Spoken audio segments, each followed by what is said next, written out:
পরিচয় আমার বাড়ি বড়লেখা উপজেলায়, আপনাদের পরিচয় আপনাদের বাড়ি হচ্ছে দক্ষিণ সুরমা উপজেলায়। এই পরিচয় নিয়ে আমি আজ শক্তি দিয়ে কথা বলছি না, আমি কথা বলছি আমার মুর্শিদ কিবলার আদর্শের শক্তি দিয়ে। বাধা আসবে, আমি দ্বিগুণ শক্তিতে সামনে এগিয়ে যাব, আরো বেশি শক্তি নিয়ে আমি সামনে এগিয়ে যাব, তবে মূল লক্ষ্য উদ্দেশ্যের ভিত্তিতে। প্রথমটা আপনারা মনোযোগ সহকারে পড়বেন, তখন ইনশাল্লাহ বুঝতে পারবেন আমাদের মূল কাজ কি। হ্যাঁ, বাধা আসবে, লিখনির মাধ্যমে আমরা এটাকে জবাব দেব। বাধা আসবে, রাজনৈতিক পদ্ধতিতে আমরা জবাব দেব, রাজনৈতিক পদ্ধতিতে জবাব যেখানে দেওয়ার প্রয়োজন সেখানে দেব, এটা বিশ্বাস রাখেন আপনারা। অস্থিতিশীল পরিবেশ পরিস্থিতির কারণে আমাদের অনেকের মধ্যে হীনমন্যতা আসতে পারে যে আমরা নাকি এখন শেষ হয়ে গেলাম, আমাদের সব কিছু নাকি শেষ হয়ে গেল। কিন্তু না, আমাদের মূল যে ভিতের উপরে সংগঠন প্রতিষ্ঠিত হয়েছিল, আমাদের পীর মুর্শিদ প্রতিষ্ঠা করেছিলেন, ওই কর্মধারা এবং কর্মসূচি সে 1979 ইংরেজি সনের 1 মার্চ থেকে শুরু হয়েছে। এই কর্মধারা আজ পর্যন্ত অব্যাহত রয়েছে। এখানে যারা আপনারা উপস্থিত রয়েছেন, আপনারা আপনাদের শ্রম দিয়ে, আপনাদের মেধা দিয়ে সেই আহলে সুন্নাত ওয়াল জামাতের পতাকা তলে বিপদগামী একজন স্বদেশী ভাইকে আশ্রয় দেওয়ার কার্যক্রমে আপনারা প্রতিনিয়ত ব্যস্ত রয়েছেন, এটা আমাদের বিশ্বাস, এটাই আমাদের মূল কাজ। যখন এই বাংলাদেশের আমাদের এই লক্ষ্য উদ্দেশ্যের কর্মসূচির মধ্যে একটা কর্মসূচি আপনারা একটু মনোযোগ দিয়ে পড়লে বুঝতে পারবেন যে প্রথম যেটা, সমাজ ও রাষ্ট্রে ইসলামী আদর্শ প্রতিষ্ঠার লক্ষ্যে জনগণকে উদ্বুদ্ধ করা, প্রথম কর্মসূচি বা কর্মধারা যেটা, প্রথম যেটা, এটার মানেটা কি? এটার মানে হলো আমরা এদেশে 92 ভাগ মুসলমান, আমাদের 92 ভাগের মধ্যে মুসলমানই কত ভাগ আছে এটা একটু চিন্তা করা দরকার। 92 ভাগ কাগজে কলমে রেকর্ডে সবকিছুতে 92 ভাগ মুসলমান আমরা, কিন্তু আমাদের মধ্যে মুসলমানই কত পার্সেন্ট আছে? কেউ না কেউ তো এটা একটু বের করবে, তার বের করা দরকার। এই ক্ষেত্রে যখন কেউ এটাকে একটু যখন এই বিষয়ে অবজারভেশন বা সামাজিক ব্যবস্থাপনায় আমরা বুঝতে পারি সাধারণত, এই হিসাবে সমাজে যখন ইসলামী আদর্শ প্রতিষ্ঠার লক্ষ্যে জনগণকে উদ্বুদ্ধ করবেন আপনি, এবং জনগণ ইসলামী আদর্শে যখন উদ্বুদ্ধ হয়ে যাবে এবং ইসলামী আদর্শকে যখন জনগণ লালন করবে, তখন এই রাষ্ট্রকে আর ইসলামী রাষ্ট্র বানাতে হবে, এর জন্য বিপ্লব করতে হবে না।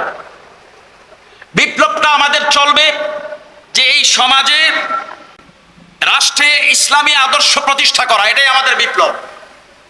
কথা বুঝতে পেরেছেন? আমাদের বিপ্লব আছে না নাই?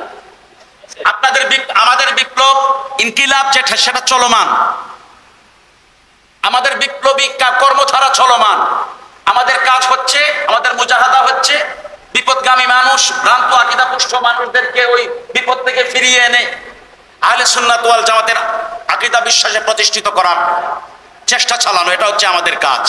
এজন্য এই যে দেশের অবস্থা এই হইছে সেই হইছে, এটা আমাদের কিছু আসে যায় না, আমাদের কিছু আসে যায় না। আমাদের মূল কাজটা কি? আমাদের মূল কাজ হচ্ছে মুর্শিদ কিবলার রেখে যাওয়া একটি মিশন, যে পথহারা মানুষকে আমরা প্রচেষ্টার মাধ্যমে ফিরিয়ে আনবো। এই মূল কাজের মধ্যে আমরা এখনো আছি ইনশাআল্লাহ। এই দেশের অবস্থার কারণে আমরা কি মন ভেঙে আমাদের মন কি ভেঙে গেছে? আমরা কি খুব দুর্বল হয়ে পড়েছি?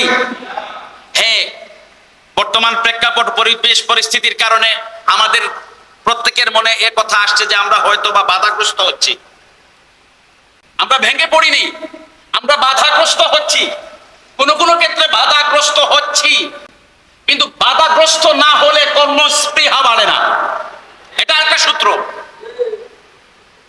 আমাকে কেউ যখন 1 কেজি মানে 1 টন ওজন দিয়ে ধাক্কা দিবে, তখন আমি চেষ্টা করব আমার ওপারে যেতে হবে, 1 টন ওজনকে আমি যেভাবে পারি ওভারকাম করবো, ওটাকে আমি ডিঙ্গি যাব। তখন আমার 1 টনের চাইতে বেশি শক্তি আমার মধ্যে যোগাতে হবে, নতুবা আমি ওইটা পার হতে পারবো না। আমরা বাধাগ্রস্ত হচ্ছি ঠিকই, সব ক্ষেত্রে না, কোনো ক্ষেত্রে, কিন্তু এই বাধাগ্রস্ত হওয়াতে আমাদের কর্মস্পৃহা আরো বেড়েছে। আপনারা কি একমত হবেন না? সবাই বলেন একমত হবেন না? ইনশাআল্লাহ বাধা আসলে মানুষ আরো স্পিডি হয়, শত হুমকি দিয়ে আল্লামা সাহেব কিবলাকে ক্ষান্ত করতে পারে নাই। আমার পরিচয়, আমার বাড়ি বড়লেখা উপজেলায়, আপনাদের পরিচয় আপনাদের বাড়ি হচ্ছে দক্ষিণ সুরমা উপজেলায়। এই পরিচয় নিয়ে আমি আজ শক্তি দিয়ে কথা বলছি না, আমি কথা বলছি আমার মুর্শিদ কিবলার আদর্শের শক্তি দিয়ে। বাধা আসবে, আমি দ্বিগুণ শক্তিতে সামনে এগিয়ে যাব, আরো বেশি শক্তি নিয়ে আমি সামনে এগিয়ে যাব, তবে মূল লক্ষ্য উদ্দেশ্যের ভিত্তিতে। প্রথমটা আপনারা মনোযোগ সহকারে পড়বেন, তখন ইনশাল্লাহ বুঝতে পারবেন আমাদের মূল কাজ কি। হ্যাঁ, বাধা আসবে, লিখনির মাধ্যমে আমরা এটাকে জবাব দেব। বাধা আসবে, রাজনৈতিক পদ্ধতিতে আমরা জবাব দেব, রাজনৈতিক পদ্ধতিতে জবাব যেখানে দেওয়ার প্রয়োজন সেখানে দেব। এটা বিশ্বাস রাখেন আপনারা, যেখানে রাজনৈতিক পদ্ধতিতে জবাব দেওয়ার দরকার ওইভাবে দেব, যেখানে লিখনির মাধ্যমে ওইটা, যেখানে স্বাধীনতার মাধ্যমে ভদ্র ভাষায় ওইটা দেওয়া হবে ইনশাআল্লাহ। আমি সকলের কাছে অনুরোধ করব, কার্যক্রম চালিয়ে যান ইনশাআল্লাহ। আমাদের মুর্শিদ কিবলার রেখে যাওয়া এই মিশন সত্য আহলে সুন্নাত ওয়াল জামাতের উপর প্রতিষ্ঠিত, এবং এই মিশন এই বাংলার জমিনে আজ কিবা কাল বিজয়ী আছে, হবে না, বিজয়ী আছে। শাহজালাল মজরুদ ইয়ামনি রহমাতুল্লাহি আলাইহি এই জমিনে আছেন, বিজয়ী আছে, এবং কিয়ামত পর্যন্ত সেটা বিজয়ী থাকবে। ওয়া আখিরু দাওয়ানা আলহামদুলিল্লাহি রাব্বিল আলামিন। ওয়াসসালামু আলাইকুম।